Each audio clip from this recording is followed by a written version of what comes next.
Today I'm going to introduce you to the person that makes all this happen. Here she is, the woman of my dreams, my wife, Mary. Now a lot of you have never seen her, most people. She was at the Paul Bunyan show this year, so a few of you met her. She is the reason why this channel exists. It's not me. She takes care of everything to make it possible for me to make the video so you can have a video every day. We've been married for how long now? Long time. for over 40 years. I met her in 1982. I was a photographer and I photographed her family. It was the first family I ever photographed as a professional by myself. And she had a family of 9, 5 sisters and 2 brothers. And 4 sisters, 5 girls. I was the 5th. Yes, that's correct. I can't add. So goes to show you why you need her. So, and then, so I met her there, and then I saw her out at, I call it a nightclub, but it was a bar. It was just a bar. And that was, what, a couple weeks later? And we started dating, and she was what I was looking for. She was the right one.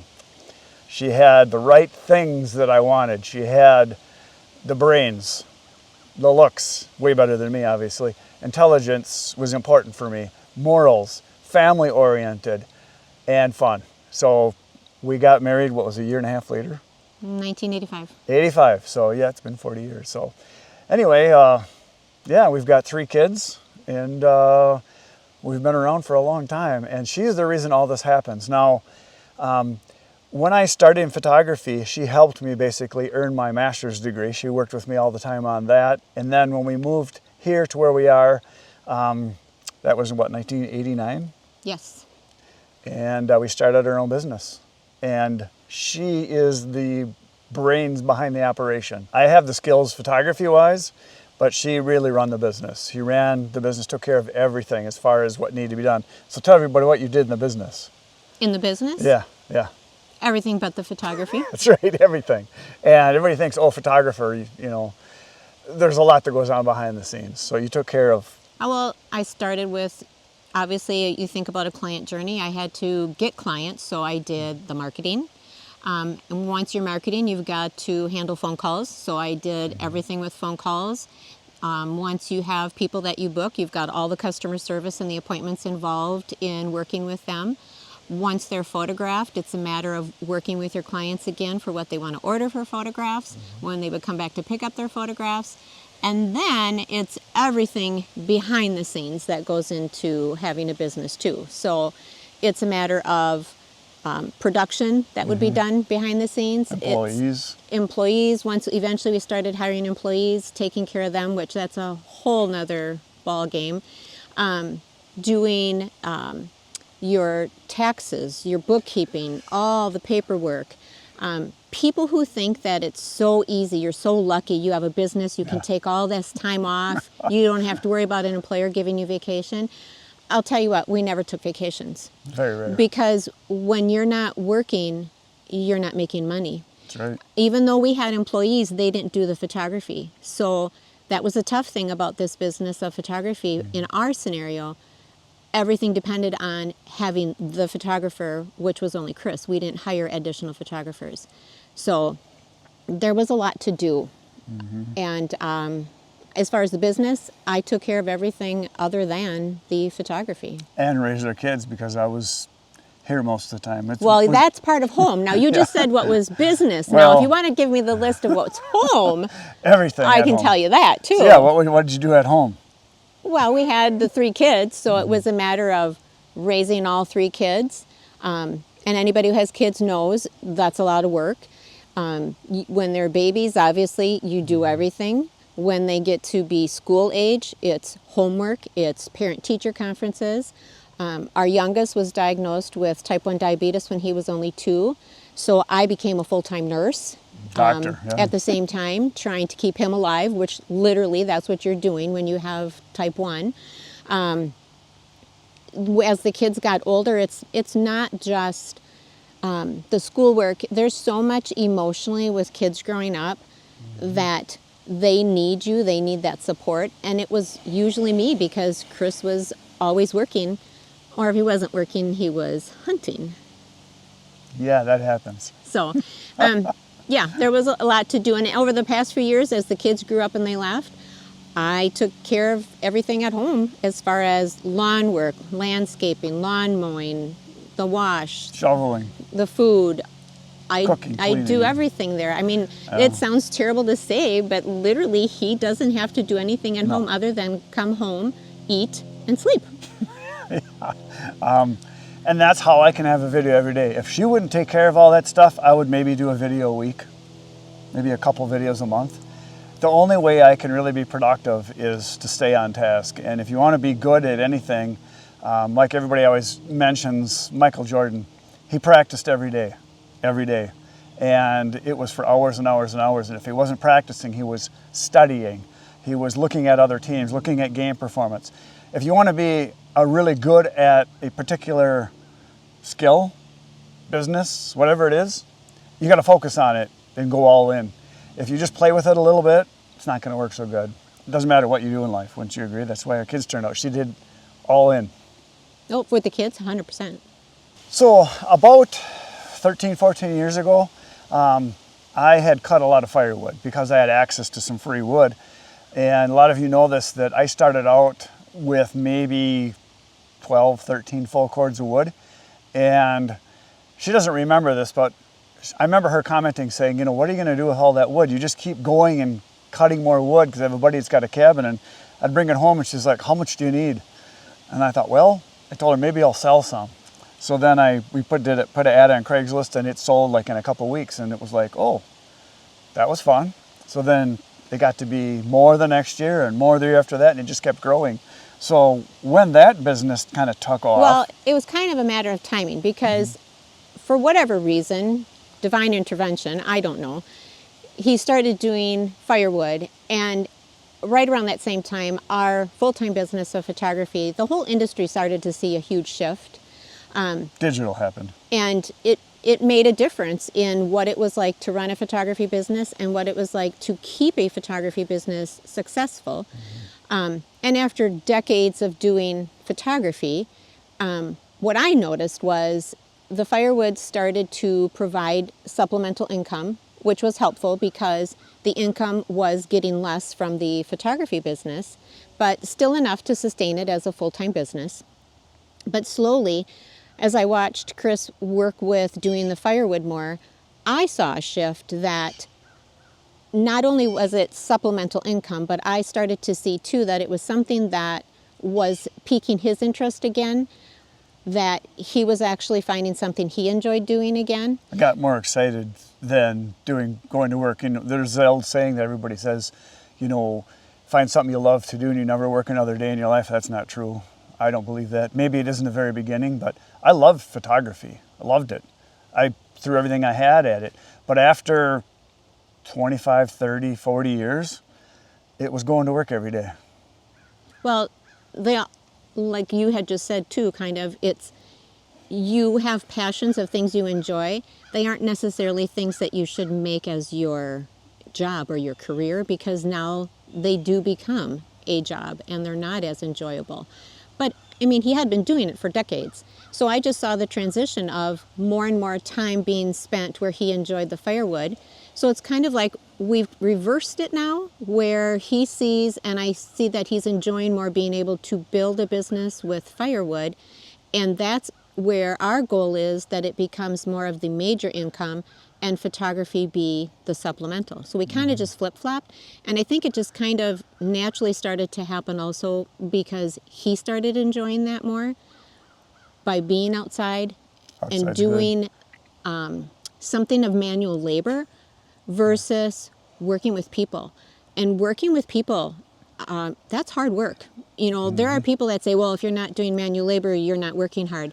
I would beg to differ, because there is work involved when you're working with people, and especially when you're working with the general public. Right. And so I think this way it still gave him some sense of accomplishment, and he was being able to enjoy working again, because he didn't have to deal with people on the level that you do in our high-touch business of photography. Every day, all day with people is the reason why a lot of people get into firewood, because it's their relief. It's their what's the word I'm looking for? I don't know. I can't read minds. When you need to get away. Their escape. It's their escape. I know of several guys that are in the firewood industry, and some of them have channels. I've talked to them behind the scenes, and they're like, they can't wait to do their firewood every day because they were with people all day, and they want to get outside and run a chainsaw and split some wood and take out the frustrations outside on the wood, because people can be difficult, as you know. They can. Can but be. there's good people. Oh, yeah. Unfortunately, the majority of people are good. But when you work with the general public, it's those few that are really tough that leave a lasting aftertaste that sometimes you get resentful of the whole idea of working with people, but majority of people are good people. So I always say there's always a turd in the punch bowl. Somebody always has to make it not as good as it could be. But like you said, it's like 98, 99% of the people are awesome. They're just awesome. Every once in a while you have to fire a customer. But it's rare, very rare. And I found firewood, it's extremely rare. The people that like firewood are people that like to have fun, and like, because we sell mostly drinking wood, the wood that people buy to go sit on their patios or in their fireplace, they're doing it because they want to enjoy life. So that's a good thing. So then when I was doing the firewood, I was obviously watching some firewood channels, and I thought, well, that's kind of interesting. I've got some special skills when it comes to photography. I know composition, I know lighting, because I spoke in front of people literally for a living every day, all day. I thought I could be an okay presenter.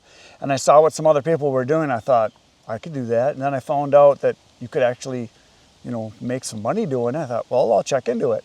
So I checked into it. I had my son look at it, and he says, yeah, there's really nobody out there doing a really good job. And there's some things you could do a lot better. So in a way, I kind of had some unfair advantage over some people because I had some developed skills from the lighting, from the composition, from the sound, from editing, the computer work, being able to speak in front of people and maybe carry out a thought somewhat. Sometimes I can do that. Or ramble. I'm good at, I talk too much quite often. But that's the way you get your thoughts out, is just talk, and you fix it through editing. So anyway, that's kind of, I started that, and I've mentioned this before on the channel. I saw a couple channels that one was growing pretty fast, one wasn't, but they were still making money. I thought, well, I can do that to supplement the firewood thing. And so I started the YouTube thing, and my goal originally was to do maybe, one video a week. And I thought, well, I'll just start out every day until I build up a little bit of a library, and maybe do it for, I thought maybe a month. Well, it turned into a year, turned into 2 years, 5 years. We're now in our 6th year, video every day. And I get asked all the time, how do you come up with more ideas? Isn't it hard to find ideas? It's actually getting easier because I'm getting more and more contacts with vendors and opportunities to meet with people and go to other people's wood yards. And I think of all the details and all that. People ask me a question. It's like, well, I can expand on that. We can go more. And then Mary gives me some ideas on some business stuff that maybe we can talk about in the future. And that's part of the reason why she's here, is this isn't just going to be her showing up once in a while. And we talked about this ahead of time, that you're not going to see her running a chainsaw or splitting wood, because why? I don't need to be there. No. I just feel that, I feel strongly that in a business, and once again, everybody needs to decide what their firewood is to them. Is it a business? Yeah. Is it a hobby? Everybody needs to decide. For us, it's turning into a business. And my experience in all the years we've been in business is you need to have a delineation of skills. Mm-hmm. Everybody's good at something, and you have to figure out what is it that each person is good at. And if you're really bad at something, fire yourself from that position and get somebody that's better. And for me, it wasn't necessarily firing. You're just way better at taking care of the details and paying the bills and making sure the business stays running. But I would fire you if you were left to do those things. But the delineation of skills. I just feel that I don't know firewood. I didn't grow up doing firewood. It's not my thing. But I do understand business. And I know that I can do that and well. And so my time is of better use doing those types of things. In the beginning, even Chris didn't really completely get that, because there was a struggle that he would mention that, well, why don't you come out to the, Woodyard? Why don't you help? Why don't you do this with the firewood? And I just said, because I don't want to. That's not my thing. And on top of it, I had no time for that because Right. I was still doing this full-time photography business, the kids and everything else. But even he in the beginning just couldn't grasp, well, why wouldn't I want to do that?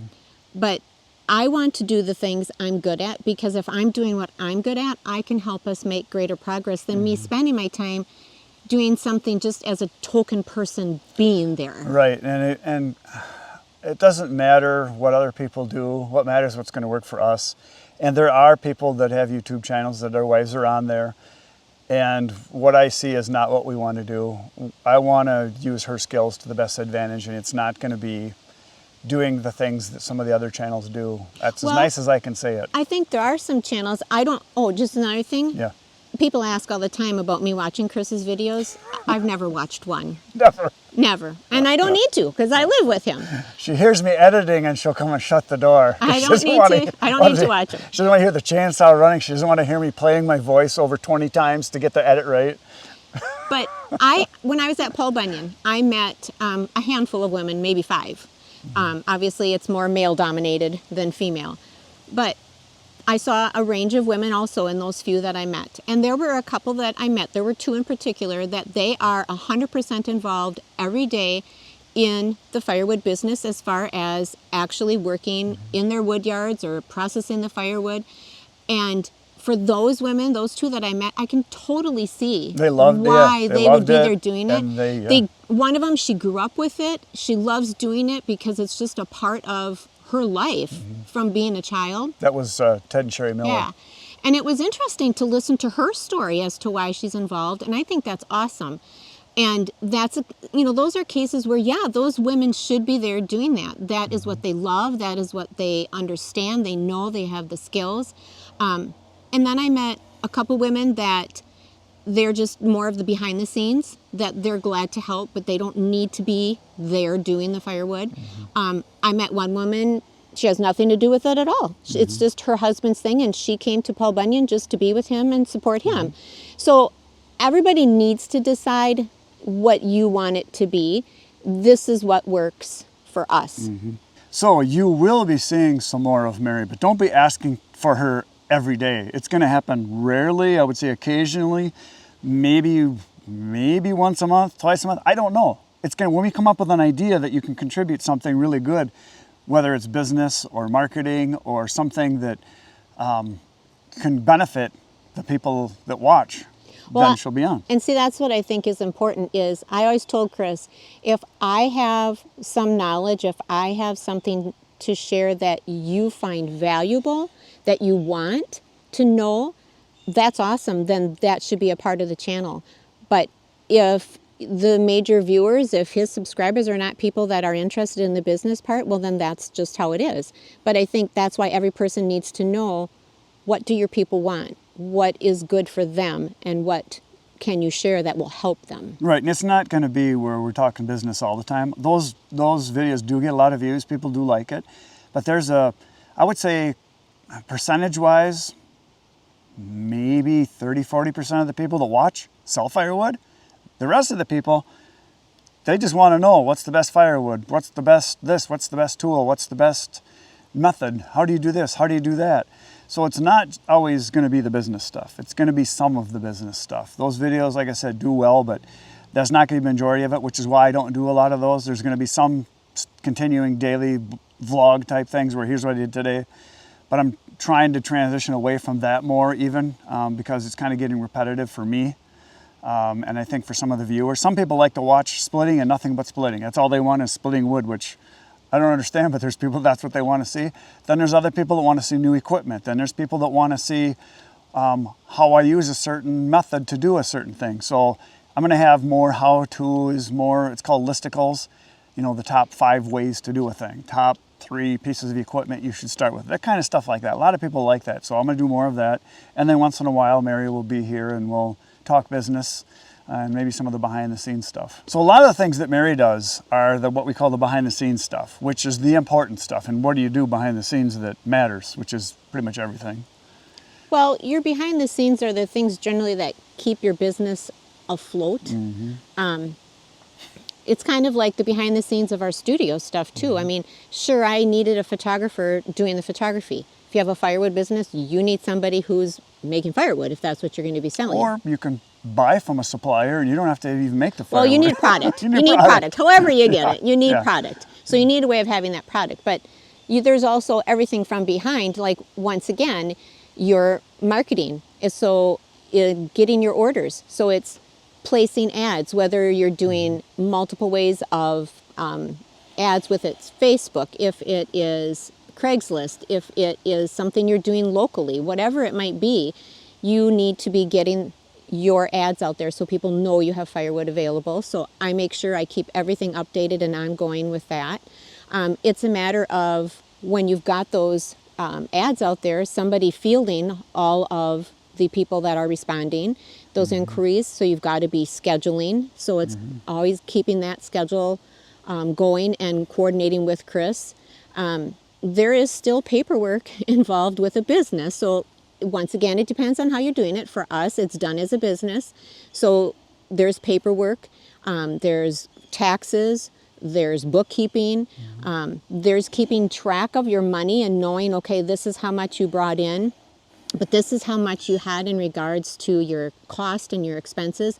So even though you see all that money coming in as you get you do your deliveries, that doesn't mean that's all yours, because so much of it you have to realize you've got to now think about, okay, what did I just expend in order to bring that money in? You've got to go back and cover those expenses and then pay your taxes. And now what do you really have left? And I think a lot of times people would be surprised if you did your real numbers.